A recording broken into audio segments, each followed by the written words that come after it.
And we are live with our 208th episode of Absolute AppSec. I am Ken Johnson at CK Tricky on Twitter, joined by my co-host Seth Law at Seth Law on Twitter. Seth, say hi. Hey everyone, welcome back to another episode. Excited to be back on the podcast as always. We've got all sorts of articles to review. There's been quite a bit of activity going on just in the Slack channel and news in general. Feels like with the explosion of interest in AI, that there's all sorts of things to talk about on those fronts. First and foremost, though, from a secure code review perspective, we are teaching that training course at DEF CON in August. I will post the link here shortly. If you're a regular listener of the podcast, you know that this is one of the few public courses that we've had this year. We are looking for other places to host the course and submit the course. There will be other opportunities later this year, but this summer, this is the only one that we currently have on the books or scheduled. So join us at DEF CON. It's the 2 days after the conference if you're going to be there. But otherwise, if you want to see Ken or I, you need swag, whatever it is, reach out to us on Slack. We're always there. Even if we don't respond, we'll get back to you. Let's see if there's anything else. Okay. So we are starting to do sponsorships, like I've said in the past, for Absolute AppSec. Reach out to sponsors at absoluteappsec.com. But this episode 208, is sponsored by Redpoint Security. And we've got like a little tagline for them. So have you ever been looking to bolster your application security or improve your organization's security program? Well, then you should check out our sponsor, Redpoint Security. Redpoint specializes in code security for coders, bolstered by years of experience testing web and mobile applications, conducting secure code reviews and Web3 applications, and smart contracts. It also offers developer training to help ground your software teams in better security practices to improve CI/CD results, as well as the overall maturity of your security program. So please check out redpointsecurity.com for more information and put your company and developer teams on a path to better security. Thanks to Redpoint for sponsoring this episode. Otherwise, Ken, anything else that you want to announce before we run into our first article? Buy Redpoint's shit. There you go. Yes, I don't know. There you go. Yeah, that'll work. Very mature, professional. Very mature way of putting it. Yes. Perfect. No. Seriously, good. They got good stuff. So do that. Yeah. I mean, the first article that I wanted to discuss, and I think it was the last one that you read, Ken. It's been making the rounds on a few Slack channels that we're in, but it is the new .zip TLD for domains, right? And first things first, when it comes to .zip, like before we get into the article, what do you think of that? What do you think of Google, starting to use file extensions as TLDs? Well, what was the reason for that? Do you know? Because grab? I've read the articles, but I don't think I've seen anybody talk about like why.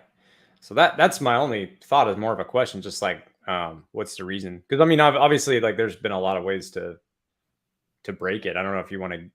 I'm sure you want to get into that, but or not to break it, but to abuse that functionality. But I guess let me see if I can pull up. Yeah, I mean, if you go to domains.google/TLD/zip, because it is Google that has registered it, it just says web moves at a high speed, so show you do too with the .zip domain. I mean, honestly, I think they just decided they wanted another 3-letter TLD and .zip was available, right? The security community, like the backlash, has been very similar to that article that you read, right? Like, and then I've got another one that I'll share here in a moment too, that is actually like a security researcher that's already coming up with ways to actually abuse .zip based on JavaScript. Like you go to like setup.zip or whatever it is, and it actually shows you an exploded zip file in your browser. It'll do like an alert pop-up, so it can do away with the browser bar and everything, make it look like a zip file to try and trick people into installing apps, right? It's so freaking dangerous, right? I don't know what else to say about it. And that second article actually popped up from in Slack, right? It was Mark V that posted it. But the biggest thing is just I don't get what their thinking is, right? Like from a securing the web perspective, like they have all these things that they do to secure TLDs, like making sure that their HTTPS are encrypted only. They make you prove who you are, right? Like, there's no just anonymous, to Google at least, domains. There's a bunch of other stuff that they do to protect, but then at the same time, that that's what this is going to be used for. I mean, maybe not everybody that's doing a .zip is going to attack, but there's going to be quite a few. I don't know. Did you see anything different, right? Like, did you see any other reason why they did it? Well, I mean, the big brain move here would have been because like the second article from Bleeping Computer shows using the browser to essentially, like, especially with a pop-up, it actually looks like File Explorer, and it looks like you're doing things in a zip, like, or on your machine with a zip file. So for instance, it could say, like, in this web browser pop-up that looks like a File Explorer, it could say, like, enter your local password to, like, install this thing, which is pretty common, right? Enter a local password to install a program. And then obviously exfil that data off. So there's like that abuse, not that one case, but just the fact that there's a lot of things available when your browser looks like it's your local File Explorer and you're confused on which one it is, which they've made it very easy to get confused, even for a security expert.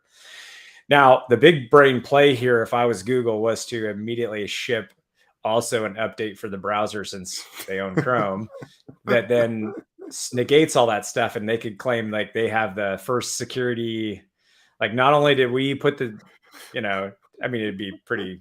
We put the TLD out and the TLD out there, and then we had the protections built into our browser from day one. And then FU Safari and Firefox and Edge figure it out, or whatever Microsoft's got now. I don't even know anymore. Anyways, yeah, that's what I think. But because I that's the only different take I think I have, maybe. What about walking this back? Do you think that they'll walk any of this back at all, or just try to build browser protections or something? I doubt it, just because it's approved, right? Like, so it's not only Google, but it's whatever the organization that approves domains, right? Like, now that it's approved, they've sold domains. I don't see them rolling it back. I think this one's going to be bad for phishing. It's going, .mov. I think that was the other one, right? Leisure Suit Larry, right? Like, I think that was the other new one that they included.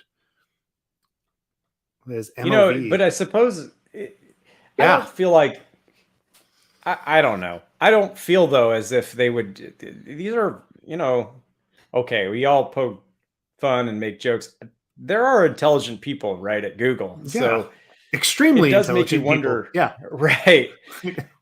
So for me, I do wonder if this is like the first stage of some bigger plan in one of their product areas to support one of their product areas. That's the only thing I could maybe think of, without there being somebody from Google saying, "Here's why we did this specifically."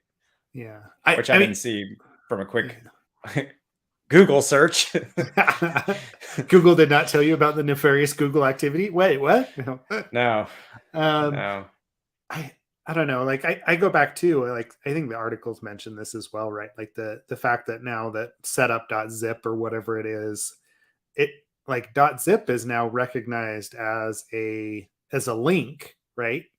So every zip file is now going to be like, or even if it's not a zip file, it's going to represent as one within any rendered HTML, any browser, where previously it probably wasn't, right? Like, if you're doing like the auto URL, which most browsers do nowadays, or markup or any other languages are going to recognize .zip as something that is a URL, which is going to make it clickable.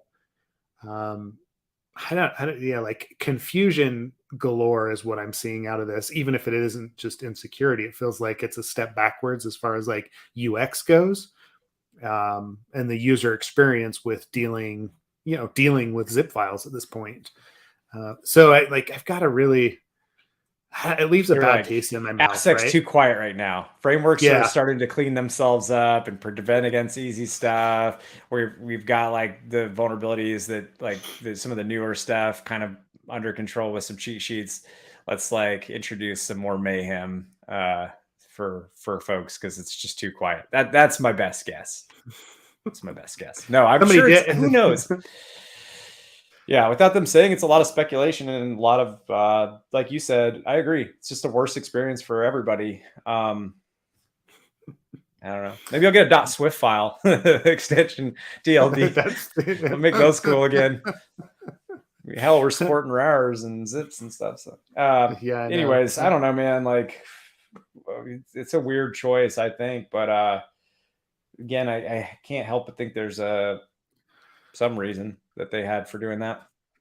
Just don't know what it is, obviously. Man, that's just it, right? Like I'm starting to look. I'm like, maybe I'll get a couple .zip domains just so we can prove the point and use it in phishing attacks, right? Like, I don't know, but that feels scummy too.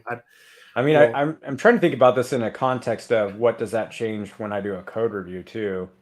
yeah. I'm Well, a little I mean, tired today. again, It's it hard goes back to, to that like URL validation, right? Like that's where I yeah, kind of go to, is that recognition of, hey, do you really want to recognize all of the different domains that are out there?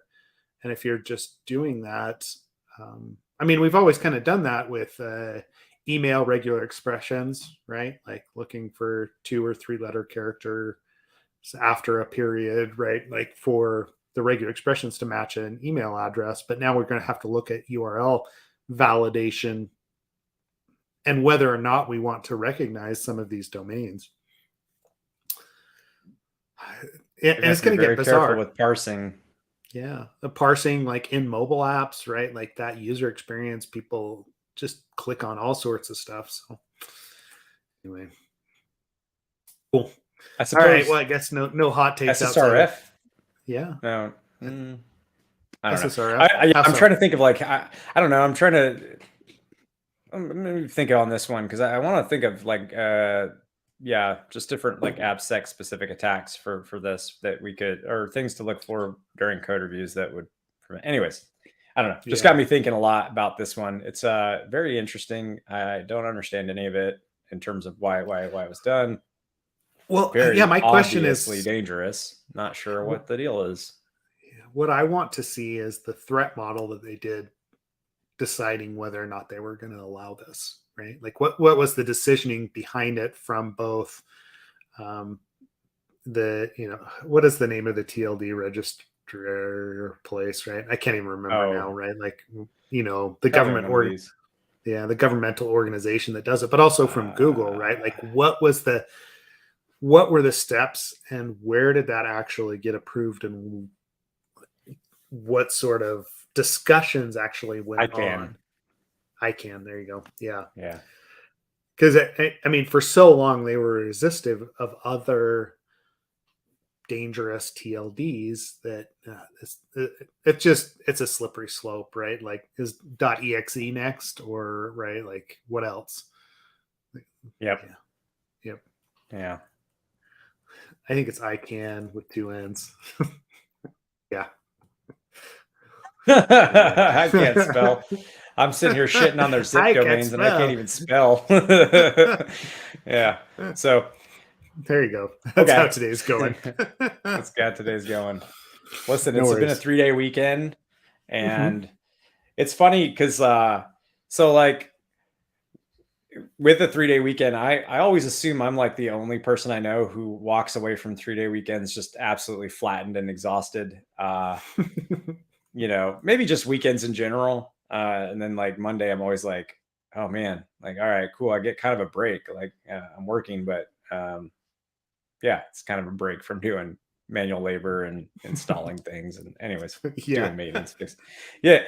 So then like I got hopped on a meeting first thing this morning, and it was funny. Like one of our engineers, the first thing he was like, I'm just exhausted. I was like, thank God I'm not the only one. Sorry you're exhausted, but I'm so glad that I'm not the only one who walks in and is like, I'm more tired than I was on Friday. So Yep. anyways, Yeah. something that The long weekends, you're hosting family, or you're like doing stuff with extended family, you're fixing stuff around the house, right? Like it just is not making necessarily a meals. relaxing. Yep. Because if I don't decide the meals, like, oh my God, that is the most frustrating conversation to have as a head of household, is what do people want to eat? So these days I just make what I think they should eat and go with it instead of asking. Anyways, yeah. Cool. So anyways, 3-day weekend was nice, but yeah, lots of just getting stuff done and knocked off the old to-do list.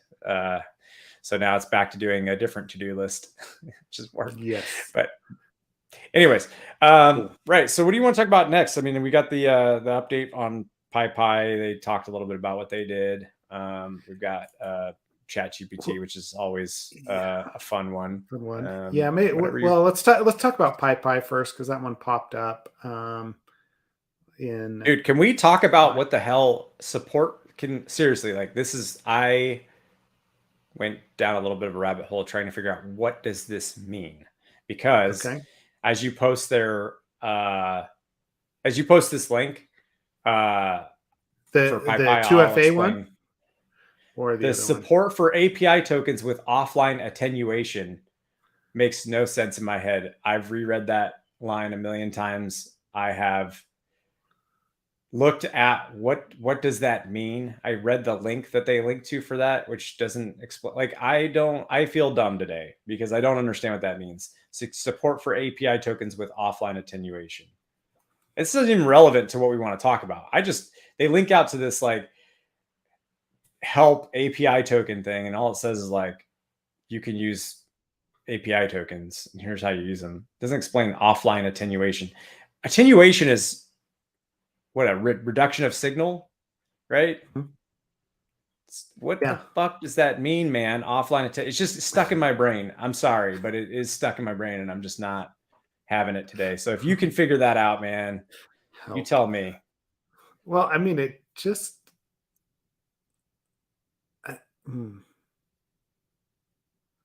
Y.zip, because it's I can, not I can't. Golf spot. That was awesome. I just saw that. That was awesome. Yeah, no, support for API tokens with offline attenuation. I just don't understand what that means. Like, what is offline? How are you detecting an increase in whatever activity, usage offline? Maybe, or reduction in. I don't know, man. It doesn't make sense to my head. Okay. So I think what it's saying is you can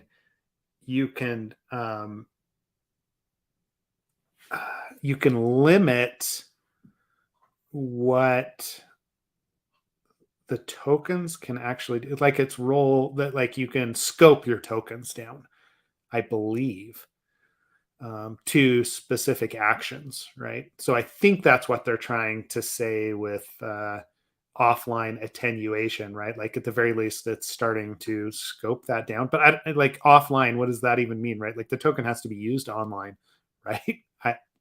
So I'm saying, like, I'm like, is this a me thing or is this a them thing? And I'm starting to lean towards this is a them thing, and it doesn't even matter. It's not applicable to this article in any way. It just, that's one of the things they said they did to like protect. And it's like, against like these attacks, because we should just back up. The promise of this article, or this article, talks about the sort of inherent security promise that you have, or like you have to kind of just believe this exists, this promise, which is that because you're downloading code from somewhere, that there's a reasonable expectation that the code that you're downloading was built by the person that said that they uploaded it, or that you expected to have uploaded it, and that's a trustworthy, to whatever degree you're willing to trust that entity. That, anyways, PyPI has done its job to make sure, as best as possible, that is the person or the organization who's uploading that code, and you're downloading. It's all above board. It's all the people you expect. Now, that promise, or part of that promise, they talk about some of the things they've done to live up to that expectation, which is blocking compromised passwords, strong 2FA support using both WebAuthn and TOTP.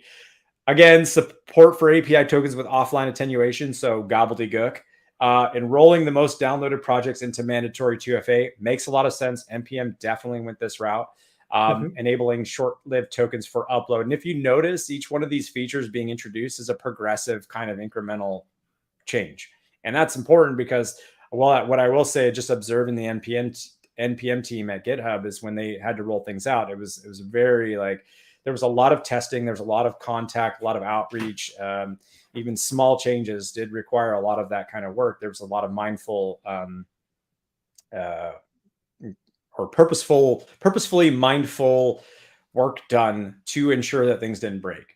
Now, as part of this progressive enhancement, the latest thing that they're doing is requiring, if you have an organization, that you enable 2FA, which I think is, to be fair, like that's kind of like a given to me. Like if you're doing, so for NPM, if you want to, for instance, namespace an NPM module, I believe you need to do that under an organization. That's my understanding. It's like you need to have an organization, scope it namespace wise to that organization, and then each of your, so it'd be like at Seth or at Redpoint / and then like your different NPM module namings. That's the convention. And so that if you are an organization and you are namespacing, in this case, they turn it on. All right, that's my spiel. I think that's the summary. Now, having said that, Seth, thoughts? Any thoughts at all on this change? Yeah, I mean, it does feel like they are reacting to the recent news. It probably wasn't as big of a issue as it came across. Like it definitely wasn't as abused as much as that NPM was recently, right? Like with the whole marketing thing that went on there. But on the flip side, I'm like, it's 2023. Like this is stuff that that we should have been thinking about a few years ago, right? Like, I mean, we've had TOTP for how long? We've had like 2FA. You know that you're a critical piece of the Python, infrastructure. And I mean, the same could go for any of the package managers that are out there. It's just the ones that get abused that actually start to go down this path. And it's probably just because most of them came about years ago, before a lot of this. Like we just really didn't consider it to be much of a threat, right? Like it was this will be a threat in the future and we'll deal with it then. And now it's time to pay that piper, right? Yeah, I don't know. Like at end of 2023, as they say, that's when it's all going to go into place. I think the why now section is the most interesting. I don't know if you've read through that part of it. Why now? Yeah. Increasing focus on supply chain security. And actually, maybe I'll show the article really quick. Let me share the tab. Yeah, because I'd like to, if you could highlight that the first sentence in the third paragraph under why now, when you share it. I think this is the thing that's starting to blow my mind a little bit. Completely unexpected. No, securing. Crap, oh, there it is. Yes. All right.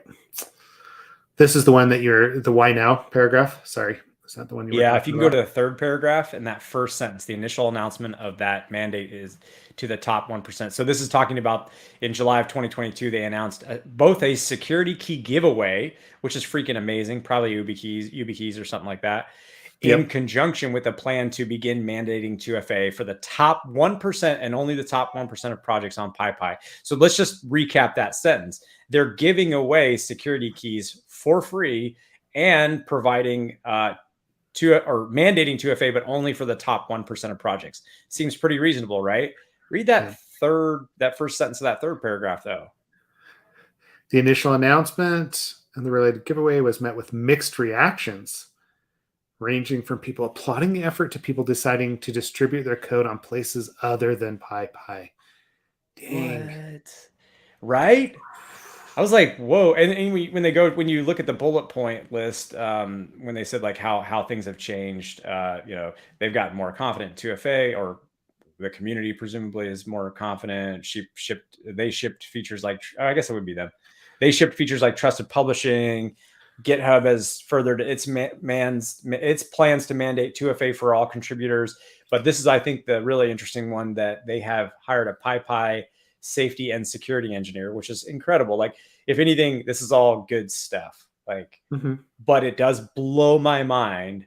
Now, I guess it does depend on, no, this was recent. This was within the last year that people were throwing a hissy fit about their projects requiring 2FA. What the shit, man? What else do you want from people? Yeah, you're providing packages to the internet at large through their platform.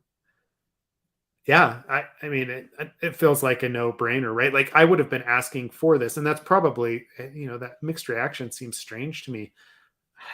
I don't know. It goes back to developers, right? Like, anytime that there is some sort of a change in the status quo that causes some sort of oh crap, now I have to go do X, Y, and Z when I want to upload a package to PyPI, right? Like, I get it. There's going to be extra effort that you have to put into it, but there's a lot of resistance to that sort of a change because it requires a little bit more thought, and it breaks what currently works for them, right? It's definitely a breaking change. So I guess that's why I could see that they have a little bit of a some heartburn there, but the security additions that come from that, or the added security for your package and for ultimately your customers, feels like a no-brainer, right? But I don't know. So I'd weird be interested to see. because I'd be interested to see what that 1% is, like what those packages are and how public that was. Now, there's probably a PyPI mailing list somewhere that has the whole argument. Yeah. I wonder if, because I was like Documented. thinking, presumably, I mean, PyPI is an organization on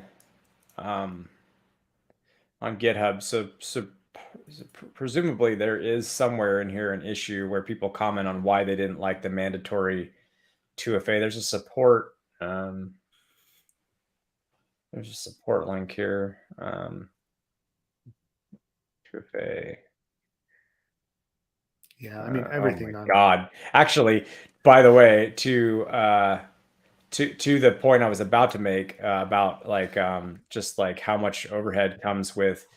To be clear, and they mentioned this a little bit in the article, when you enforce 2FA, it's not like that's a easy thing that you just like like if I mandate 1% of projects require that, that's actually going to hurt me. I'm going to have to put in a bunch of support hours to deal with people that have like everything from account recovery to lost keys for their, like, people just are so bad with recovery keys at managing them. It's like, I don't know. I'm just trying to say that it's quite a pain for it's not like they're doing this. This brings me to my bigger point here, which is it's not like they're doing this for fun, like mandating 2FA, right? These package maintainers live in this weird little space where they are bridging the gap between people that just do stuff for fun, for free, because it's something they do. They wanted to write some software, and they thought somebody else might get some use out of it, or whatever the motivation might be. But it's essentially no guarantees whatsoever. That's literally the licensing in most of these projects, right? It's like, do with it what you will. I make no promises about whether or not it works. There's that end of the extreme. Just some lone operator doing some code or writing some code, pushing it up, whatever, but doesn't care, like, or it isn't legally obligated based off of what happens, as long as it's not purposefully malicious, right? Now, Yeah, that's one end of the spectrum. The extreme other end of the spectrum is your FISERV regulated,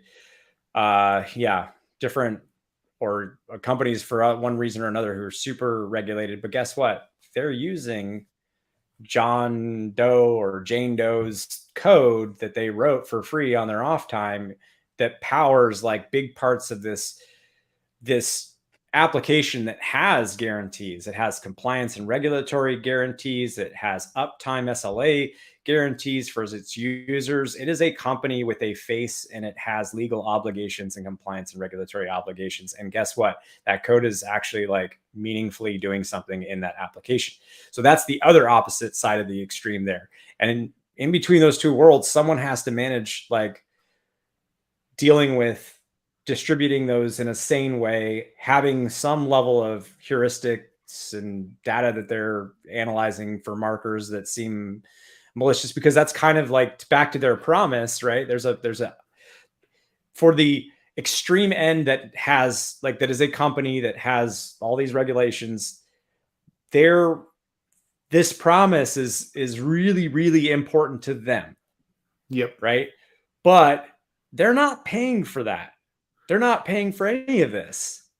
Yep. Who is owed anything, really? But it's falling in the package maintainer's hands to do it. And it makes sense. It's a central point. But all I'm trying to say is that it's very hard to do that when you're literally like bridging the world between two extremes. And those two worlds don't always align very well. They most often don't. And so anyways, I don't, to me, it's just an interesting place that the package maintainers live. I don't know if there's anything that you can draw upon what I just said, but yeah. Well, no, I posted this other article, or the other like Reddit, like this was from last year, right? Like this R Python, comments about PyPI moving to require 2FA, right, for those 3,500 or whatever projects. But the top comment there was the maintainer of atomic rights, the dependency of PyTest, deleted and recreated the project on PyPI in response in an attempt to remove the requirement. So basically, because he didn't want to use, or like this developer didn't want to use 2FA, he nuked his project and restarted it so it wouldn't fall under that like 3,500 list, right? Like, or the number that would actually require it. But overall, it was pretty positive, like on Reddit, and how Reddit can get, right? So there were a couple comments about, it's like, only US and European countries can support this, right? But yeah. And then people saying, well, why not just do commit signing or whatever it is? It's like, yeah. Yeah. Anyway. Yeah. This, by the way, this is interesting. Did you read the fine print? On this article? Or where? Sorry. Or yeah, just no, I'm just reading some clarifying points that they link to, the 4 clarifying points. Not for nothing, but PyPI is also an OSS project run largely by volunteers, and cleaning up after a compromise on PyPI is something that affects those volunteers significantly. Yeah, that's another thing. Seriously, the toll that it takes to clean up after something, I've been a part of it. I know firsthand. Mm-hmm. I dealt with it with NPM multiple times. Like, it is, man, like, it takes a lot out of you. It takes a lot of energy out of you. And I'm not even talking about myself. I'm talking about what I witnessed for developers working on it. I mean, whatever, that's my job. That's not their job. It sucks. It sucks hard. So if they want to mandate 1% requires 2FA, go forth, do it. I think it's great. I think it should be more than that, but I get it. So anyways. Yep. Good on you, PyPI. You remain Python, and that whole ecosystem still remains a really awesome ecosystem in my mind. Oh yeah. I mean, I like to see it. I'm hoping that more and more of the package maintainers will do this, or at the very least support it, requiring it for the large packages that we depend on from on a daily basis. That's it seems like a no-brainer to make sure that the people that are actually pushing things and uploading code are the ones that should be expected. And this goes back to the articles we talked about last week, right? Supply chain security stuff, SolarWinds, right? Like, they had code that was uploaded to their CI/CD that was not that did not come from their developers, right? This is one of the ways that you can actually prevent that from happening, is providing 2FA when you are uploading code, period. Right? Like, that would have prevented that attack from being successful. I mean, there are probably other ways to get around it, but at the very least, there are gates in place, right? It's the whole layered security approach that we constantly talk about. So Yeah, I don't know. AppSec is one of those If layers. yeah, if we get down to like the Crocs and socks of security, though, right? Like if AppSec can, what is your takeaway here from what is it that you're looking for in the code that you're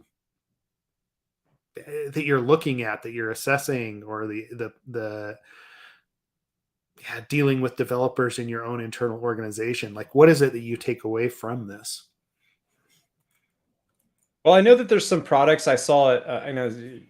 Sorry to skip to this, but I was thinking about how you would prevent some of the stuff, and I just kind of Yeah. skipped forward to like some of the vendors I remember at RSA were talking about using um, some metrics, like was this just uploaded? Like, has there been a change of hands recently with the package? Like, they were using some heuristics, some data markers from the package, where all your dependencies come from, your package maintainer, or multiple package maintainers in some kit, or package servers, package hosting servers. Jeez, I can't talk, man. But anyways, they were using markers like that to determine, if potentially this has been a package that has been compromised. And I think that's very intelligent. I think it's it's better than just saying, oh, your package has a CVE. It's like, all right, great. There's so many things that go into that, and like I don't want to go down that rabbit hole for the 50th thousand time, but like whatever. Anyways, I think it's great. I think it's great that they use those heuristics. What about you? What is this? What is it? Where does this land with you? Yeah, I mean, I'm starting to think about what I can recommend as far as, hey, we're looking at a code base. Are we looking at, how well protected are the packages that you're pulling in, and what should that actually look like? How can we actually tell? I know in some of the, you know, whether it's signatures, whether it's the use of encrypted services.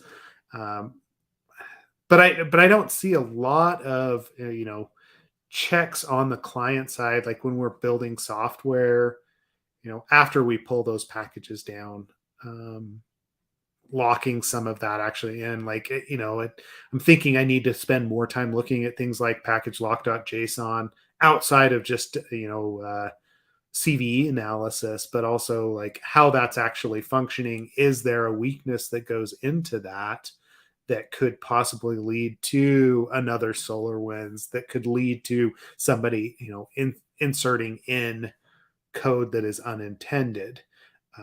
Because I mean, every project that I look at nowadays pulls in code, like third party code at some level, right?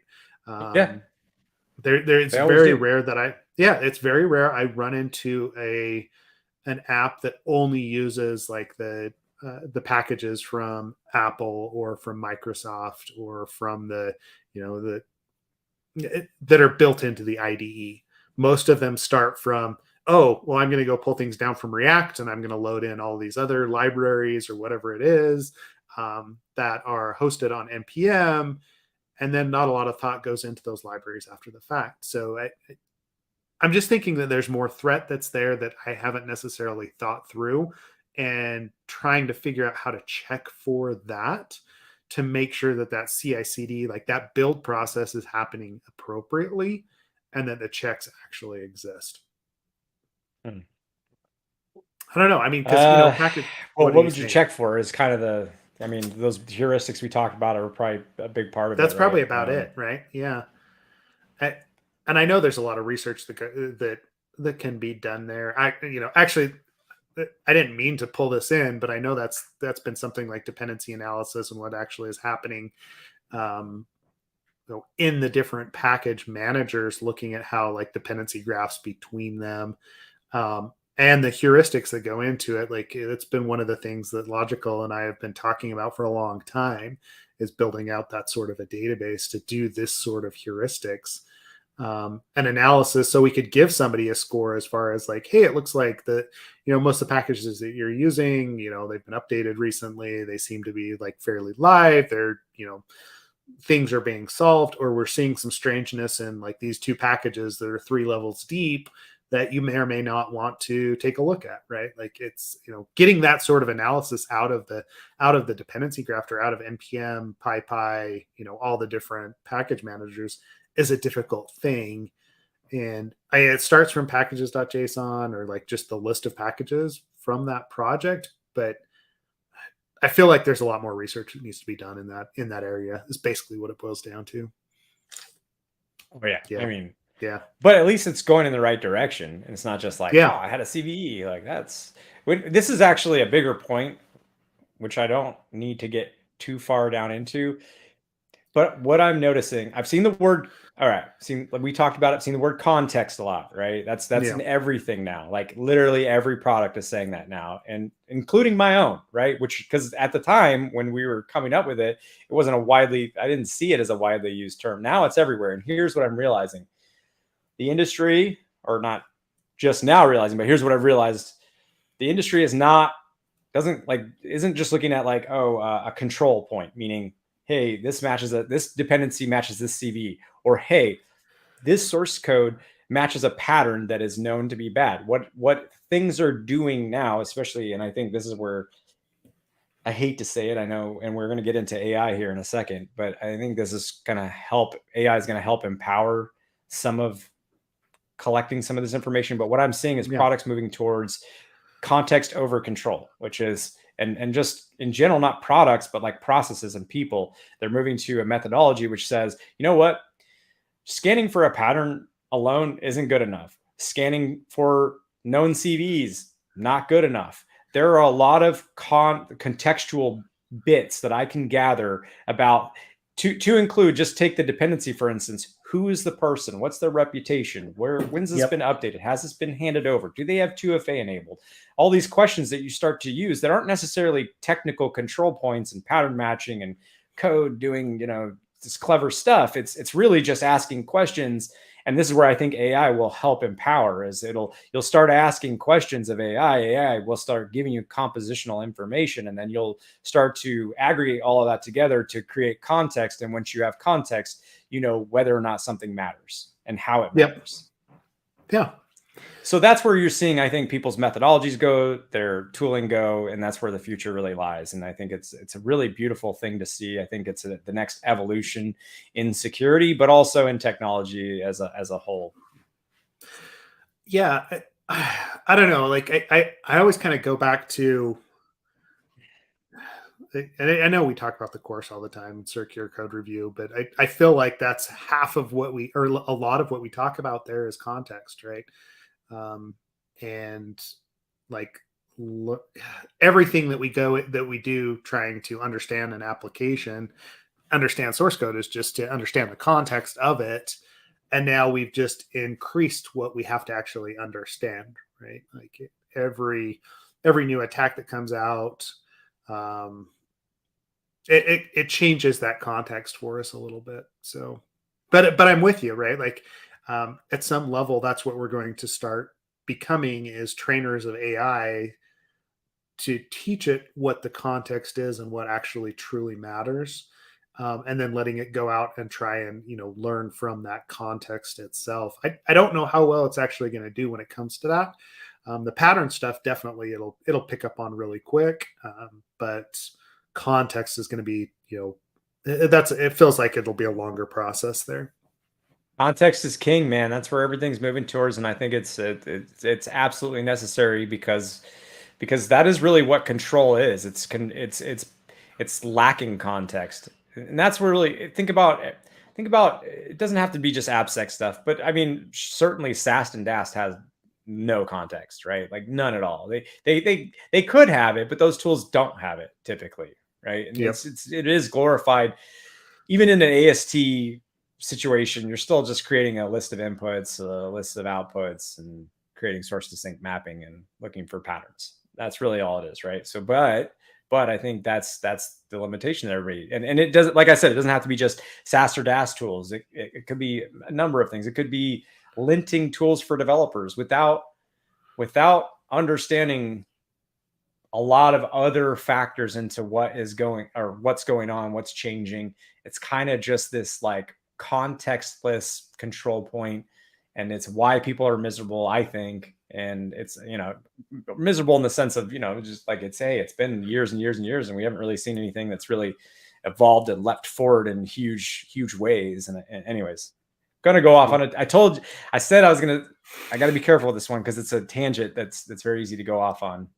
Yep. Let's talk about AI and the poisoning of ChatGPT, since we're on the AI kick already.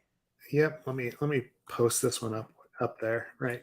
Do you want to post it on one medium? I'll post it on the other. Oh, I got it on YouTube. So cool. I'll do Slack then. Okay. All right. Okay. So, let me share this one. I'll share my screen too, right? Like while we're thinking about there are a lot of good points to kind of cover in here. Yeah, I mean, I'll just give a kind of an overview. Yeah, you want to give an overview? Yep. Yeah. So the big gist here is that we know that these data sets can be poisoned. They talk a little bit about that poisoning. The big argument, as far as I can tell, or the big kind of like takeaways from this article are nobody has access to understand much about the data and the data sets they're using. Yep. No, and that's, closed and for a reason. Nobody has much of an idea on how fine tuning happens. They didn't talk about this in the article, but I'm just going to add to it. Dude, good luck debugging. That's a big issue. Is like, there's not really a sense of debugging in these LLMs. And I don't need to go into every technical reason why, but imagine something that you kind of set off and it starts doing stuff without you understand. That's kind of the point, is it's supposed to do stuff and just kind of draw upon all of this data to formulate new things. And much of it, even the people that built it don't understand when it's making the leaps. They don't understand necessarily why in all cases. At least that's what's been publicly said. And if that's the case, that tells me it's probably very hard. And then again, you start to think about what's going on under the hood. It's probably very next to impossible to insert. It's not like you can go into an app. Put it this way: if I'm creating a function, I'm having issues with it, maybe it's breaking something else somewhere else in the app, I can put in a simple debug statement and I can immediately figure out like, okay, well, that's this, or it's producing that, or whatever.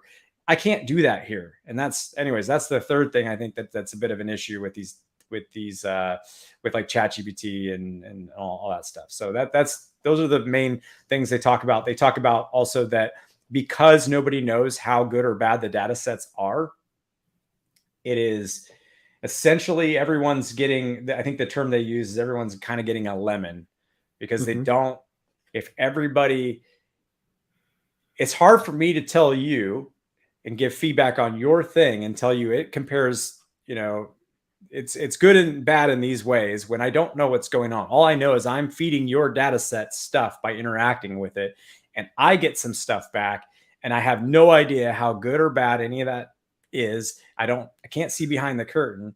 And so to provide you feedback is virtually impossible. So you have all these providers giving stuff that they're like, yeah, this is really amazing, but like, maybe it's not, right? And so then, well, and I mean, yeah, and that was kind of that's the summary. Yeah. Our initial like explorations with ChatGPT and Copilot, getting these LLMs to write code, and something that's very technical, right? It becomes obvious pretty quickly that the training sets, like the training data sets, aren't as sophisticated or aren't as knowledgeable as, what we are currently dealing with, right? Like they come back with decent or sometimes, generic recommendations that do make sense. But yeah, I mean, if it's trained on data that's 10 years old, it's going to be 10 years out of date when it comes to, okay, here's this code that it's writing to actually fix this problem. And maybe it's not using the latest frameworks or whatever it is. But I think the main point of this article was that without that knowledge of what those training sets are, our interactions with those LLMs, training those LLMs even further, actually can lead to this poisoning effect, where we push it towards bad data, towards bad, and depending on how much we scale into it, it can have that problem over and over. And, it eliminates the usefulness of those models over time, because we are poisoning them against, what we don't want to, we're poisoning them against what would actually be useful in the AI itself. Right.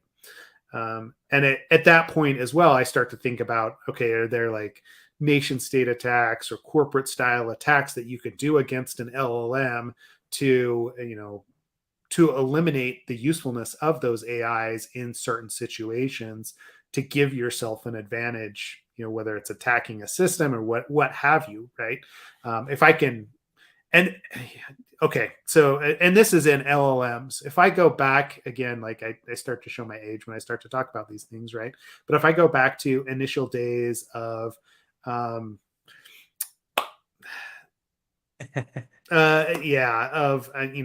detection, IDS systems, right? Intrusion detection systems.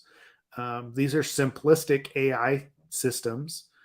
They started with, a set of regular expressions, basically.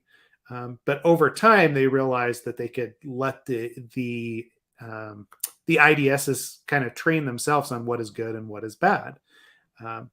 But the ability to send massive amounts of data through, gigabytes and terabytes of traffic against an IDS system, you can poison those heuristics that it builds based on the data that you send to it, right? Like, and this is the same problem that we're having here. It's just amplified. We're everything old is new again, basically, is all I'm getting into here, right? Like, it feels like the same problem that we've had with other AI style systems and heuristic based systems. And we're just recognizing that, oh, look, we can do the same thing against an LLM that we could against these more simplistic AIs that we had 20 plus years ago, right? Yeah. You disagree, or No. I don't. No. It's not necessarily. Not disagreeing at all. Actually. Yeah. I mean, and I guess that's what they're saying. Well, yeah, we've known for a long time that AI models can be poisoned, right? LLMs are just, AI models. Yeah. Sorry, what were you going to say? I interrupted your thought there. I'm actually kind of still formulating some thoughts here. It's yeah, I think the scale bit of what you talked about, the degradation over time and at scale, is what is most concerning. Although it does feel like so much of this is kind of just, I mean, they do give a concrete non-theoretical example. They talk about the black hat SEO and how you can, which absolutely, though SEO is a whole other ball of wax with its own. I don't think the problem is AI. I think the problem is SEO, but that's my summary, my non-tangent version of that thought. Anyways, I just don't know, because I don't know if you read how they talked about like some of the the ways that they degrade the data over time. I just feel like, I don't know. I just feel like that given this either could be a real concern, or it's going to be a very easily neutered and killed off attack vector, and I don't know which one. That's the summarized version. We are about an hour into this, so I'll say that, and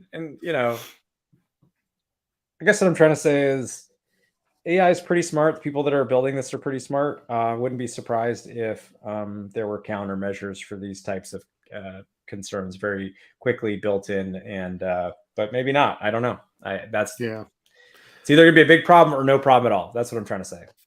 Yeah. Well, I mean, in the case of IDSs, right, balancing out, right, what heuristics were used versus what patterns are used. And, I think there'll be some sort of compromise there. I'm with you when it comes to that.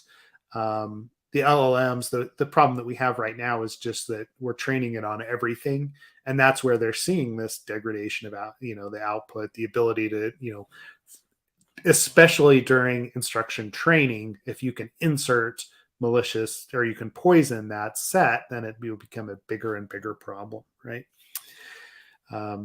Yeah, I don't know if there's much else to say there, but it is a different attack vector. So like if you are exploring AI, especially like local LLMs, right, to do something within your organization, be very careful during that training period and what's actually being how the AI is being trained on various data, because that can have a huge effect on how useful the AI is over time with certain keywords, with certain interactions, right? Mm-hmm. We don't understand. I mean, I know, like, I'm not an AI expert. I know I don't understand a lot about how those interactions actually happen behind the scenes, and how the AI makes those leaps. I'm with it there. Like, I just have never studied that.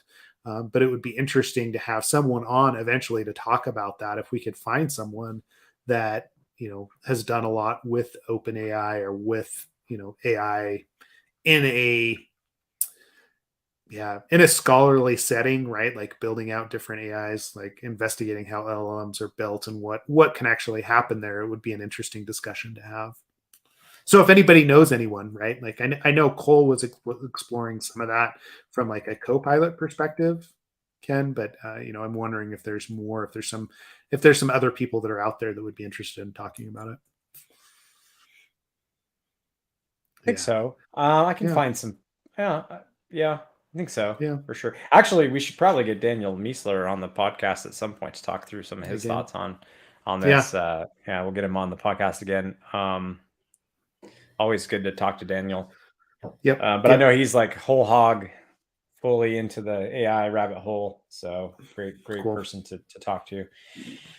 Yeah, no, man, Sweet. it's funny. Some weeks there's not a whole lot going on. There's Yeah. nothing going on. Some weeks it's like hard to find the time to hit in an hour spot, which is really all you and I can dedicate at this point to cover all of these topics. It's just so much. So, anyways, yeah. Yeah, I did want to give a shout out to who is he in Slack? Dang, I'm going back to Rick Remgatti, and throw his article out. Right. Basically, he goes through an exercise here in this Medium article about securing PDF generators against SSRF. I know we don't have a lot of time to talk about it. But it's a good, it's a pretty quick read on research that he did initially for himself, and then they actually ended up using it in his company, right, to prevent SSRF attacks through during the PDF generation process, using what does he say, Wheezy Print and WKT HTML. So take a look at that. Interesting, like how he prevented it. Again, going back to kind of Crocs and Socks and actually how you validate, data before you do things. And just wanted to give him a shout out on that. And, yes. Yeah. No, for sure. We have actually maybe we could talk about it next episode. Like dive into the technical bits. But yeah, that's awesome. Yeah, it'd be good because it is. Cool. I mean, it all goes kind of back to the Crocs and Socks. Oh, speaking of which, hold on. Oh no! What do we have here? Sorry, yawning. I just have like a little snap. like snap. Crocs and Socks stickers. I'll be taking some of those to Madrid with me this week. I don't know if I haven't heard anybody from the podcast reach out in Madrid, so I don't know if we have any listeners over there. But we'll definitely start sending some of these out. We're going to have new T-shirts soon. Ken and I have we've got kind of updated logos and everything that's coming. So if you are interested, as soon as we start to share some of that out, let us know. I know we got a lot of people here that have the current iteration of the T-shirt, but we do have more that we want to send out. So and I have, because I've got still like the current iteration of our shirts that I'd like to get out of my office. So if you need shirts, send me your size and shipping address and name to Ken@absoluteappsec.com. I'm officially checking that email. I'm finally checking that email address because I was checking like the other 3 that I was keeping an eye on, and I just wasn't keeping a track of my own one. But anyways, yeah. So send it to me, or Seth at absoluteappsec.com, whichever. But I really would like to get rid of the ones in my office. So please, so I can make room for the new swag that we're getting. So yeah, please reach out. Yeah, I won't send Ken any of the new swag until he actually sends out the old swag. So yeah. I don't want the new swag until I can get rid of this box that's to my left. When that box is done, then I'll send out. Then I want new stuff. Yes. Yeah. Yes. Okay. So, sweet. And to be fair, that's my fault because I did forget them when we went to RSA. I forgot my T-shirts, so I remember everything else. That is all right. That is true. I do remember. Yes. I'm so frustrated by that. Anyways, all right. Anyways. Cool. All right. Yeah, I think that's everything for today. As always, join Slack, find us on absoluteappsec.com. And yeah, again, this episode was sponsored by Redpoint Security, redpointsecurity.com. Check them out. Code security by coders. And yeah, Ken, anything else before we call it today? Buy Redpoint stuff, man. No, I don't know. Yeah, that's it. That's it. Yeah, that's it. Yeah. Sweet. All right. Cool. Thanks, everybody. We'll catch you all next week.